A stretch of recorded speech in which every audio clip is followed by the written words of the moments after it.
സുഹൃത്തുക്കളെ, നമ്മൾ കുരുമുളകിൻ്റെ വീഡിയോ ചെയ്യുമ്പോൾ ഒരുപാട് ആൾക്കാരെ ചോദ്യമാണ് നമ്മളടുത്ത് കുരുമുളക് മാത്രമുള്ളൂ അതോ വേറെ തൈകളുണ്ടോ എന്നുള്ളത് ഒരുപാട് ആൾക്കാർ ചോദിക്കലുണ്ട്. അപ്പോൾ നമ്മളടുത്ത് ഇവിടെ എല്ലാവിധ തൈകളുണ്ട് കേട്ടോ. റംബുട്ടാനുണ്ട്, അതുപോലെ തന്നെ സപ്പോർട്ടുണ്ട്, പേരക്കുണ്ട്, എല്ലാം പെട്ടെന്ന് കായ്ക്കുന്ന തൈകൾ നമ്മളടുത്തുണ്ട്. വലിയതും ചെറിയതൊക്കെ ആയ തൈകളെല്ലാം ഉണ്ട്. അപ്പോൾ നമുക്ക് പുതിയ വീടുകൾ, അതുപോലെ തന്നെ നമുക്ക് നമ്മളെ വീട്ടിലൊക്കെ വളരെ പെട്ടെന്ന് നമുക്ക് കായ്ഫലം കിട്ടുന്ന തൈകൾ, മാവായാലും പ്ലാവായാലും നമ്മൾ ഒരുപാട് ആൾക്കാർക്ക് അയച്ചു കൊടുത്തിട്ടുണ്ട്. അവരൊക്കെ നമുക്ക് വീഡിയോ വിട്ടുതരലുണ്ട്. അതുപോലെ തന്നെ അവർ നല്ല രീതിയിൽ അവർ കായ്ച്ചതും എല്ലാം നമുക്ക് വിട്ടുതരലുണ്ട്.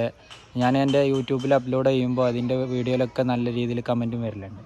അപ്പോൾ ഇത് നമുക്കിപ്പോൾ ബനാന ചിക്കുവാണ് ഇപ്പോൾ ഇത് വരുന്നത്. ഇത് കണ്ടില്ലേ, ഒക്കെ കായ്ച്ചിട്ട്. ഞാനിപ്പോൾ ഇത് ഇരുന്നിട്ടാണ് ഞാനിപ്പോൾ സംസാരിക്കുന്നത്. ഇതിൽ കണ്ടില്ലേ, അപ്പോൾ ഇത് നിലത്ത് കായ്ച്ച് നിൽക്കണ മാതിരി. അപ്പോൾ ഇത്തരം തൈകളൊക്കെ ആവശ്യമുണ്ടെന്നുണ്ടെങ്കിൽ നമ്മളെ MK ഗാർഡൻ്റെ നമ്പർ ഞാൻ താഴത്ത് കൊടുക്കുക. നമ്മളെ ഗാർഡനിലുണ്ട്, അതുപോലെ തന്നെ നമ്മളെ വീട്ടിലുണ്ട് ഇതുപോലുള്ള നല്ല നല്ല തൈകൾ. അപ്പോൾ നിങ്ങൾ ഇതൊക്കെ കൊണ്ടുപോയി വെച്ച് കഴിഞ്ഞാൽ നിങ്ങൾക്ക് വളരെ പെട്ടെന്ന് നിങ്ങളെ വീട്ടിൽ നല്ല രീതിയിൽ നിങ്ങൾക്ക് ഫലവൃക്ഷങ്ങളുണ്ടാവും. അപ്പോൾ ഇതിൻ്റെ തൈകൾ വേണമെന്നുണ്ടെങ്കിൽ നമ്മളെ നമ്പറിലൊന്ന് ബന്ധപ്പെട്ടാൽ മതി.